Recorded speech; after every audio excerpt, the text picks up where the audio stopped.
2007. This draft quietly produced a ridiculous number of all-time greats, and it still feels underrated because it opened with one of the biggest busts ever. Jamarcus Russell went first overall and flamed out fast, but everything after him exploded. Calvin Johnson redefined what a wide receiver could be, finishing with over 11,600 yards in just 9 seasons. Joe Thomas became the gold standard for offensive line durability, starting 10,363 straight snaps. Adrian Peterson rushed for over 14,900 yards and won MVP in 2012 while coming off a torn ACL. Patrick Willis anchored defenses with 7 Pro Bowls in 8 seasons before retiring early. Darrell Revis erased entire sides of the field during his prime. Marshawn Lynch became the heartbeat of Seattle's championship identity. But that's not all. This class also produced Eric Weddle, Marshall Yanda, Greg Olson, and Earl Thomas, players who dominated without constant headlines. At its peak, multiple guys from this class were considered the best in the league at their position at the same time. What holds 2007 back is depth beyond the stars, because while the elite talent hit hard, fast, and left permanent marks on NFL history, this list is only going to get crazier as we move from the least insane draft in 2007 to the most insane draft at the end of the video.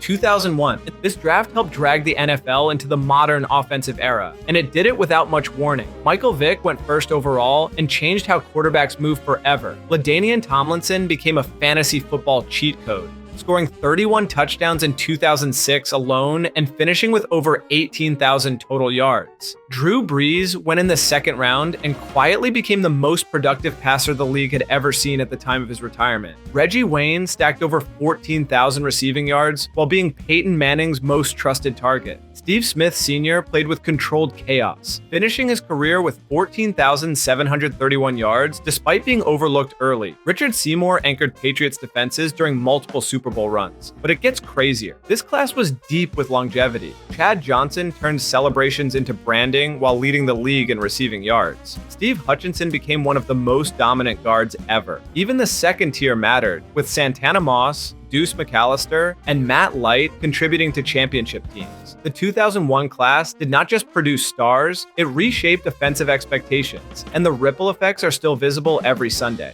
1996. Few drafts delivered elite talent at premium positions the way 1996 did, and it started reshaping franchises immediately.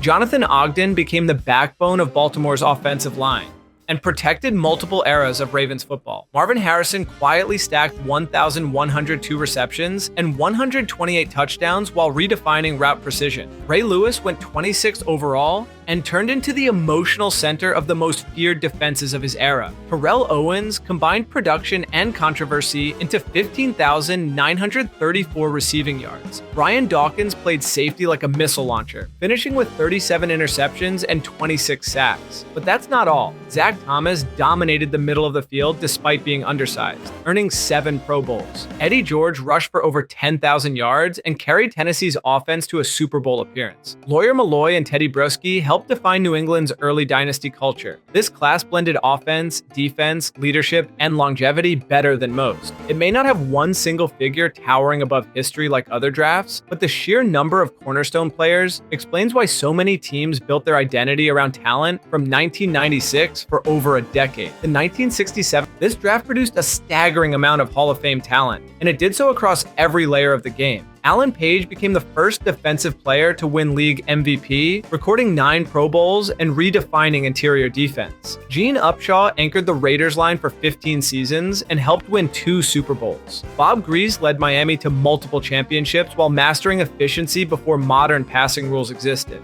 Floyd Little carried the Broncos franchise on his back, rushing for over 6,000 yards in an era built to stop him. Willie Lanier and Lem Barney dominated defensively, each earning Hall of Fame recognition. Rayfield Wright protected Roger Staubach for years and changed expectations for left tackles, but it gets worse for opponents. This class dropped 8 Hall of Famers into the league at once, many of them becoming foundational players for teams that had no identity before they arrived. The 1967 class does not get talked about enough, but its impact quietly shaped championship football throughout the 1970s, especially on defense, where physical dominance ruled everything. 1989. The top of this draft was so loaded that it feels unreal, even decades later. Troy Aikman went first overall and became the steady hand behind Dallas's 1990s dynasty. Barry Sanders followed and delivered 10 seasons of pure chaos, averaging 5 yards per carry and finishing with 15,269 rushing yards despite retiring early. Derek Thomas terrorized quarterbacks, recording 126.5 sacks and once logging 7 in a single game. Deion Sanders brought speed, swagger, and shutdown coverage while changing how cornerbacks were valued. Steve Atwater delivered punishment from the secondary while winning 2 Super Bowls in Denver. But that's not all. This class produced 26 Pro Bowlers overall, including Eric Metcalf and Mark Schlereth, proving it was not just star-heavy at the top. 4 of the first 5 picks became Hall of Famers, something no other draft can claim. What keeps 1989 from the very top is depth beyond the early rounds. But the opening stretch alone altered multiple franchises forever and remains the strongest top end in NFL draft history. The 1961, this draft changed how defense was played, marketed, and feared, and it did it without flash or hype. Deacon Jones entered the league and literally invented the term sack, terrorizing quarterbacks before it was even an official stat. Bob Lilly became the anchor of the Cowboys defense and set the standard for interior dominance. Mike Ditka arrived as a tight end who blocked like a lineman and scored like a receiver, finishing with over 5,800 yards in an era that barely threw the ball. Herb Adderley locked down receivers while winning 5 championships. Billy Shaw remains the only Hall of Famer who never played college football. Jimmy Johnson became a prototype defensive back before the position fully evolved. But that's not all. This class influenced rules, schemes, and roster construction across the league. Teams realized defense could sell tickets, not just stop games. The 1961 class does not overwhelm with volume like later drafts, but its influence was surgical and permanent. Many of these players were still being referenced decades later when coaches talked about fundamentals and toughness. This draft quietly set the tone for the brutal defense-first NFL that dominated the next 2 decades, from 1981.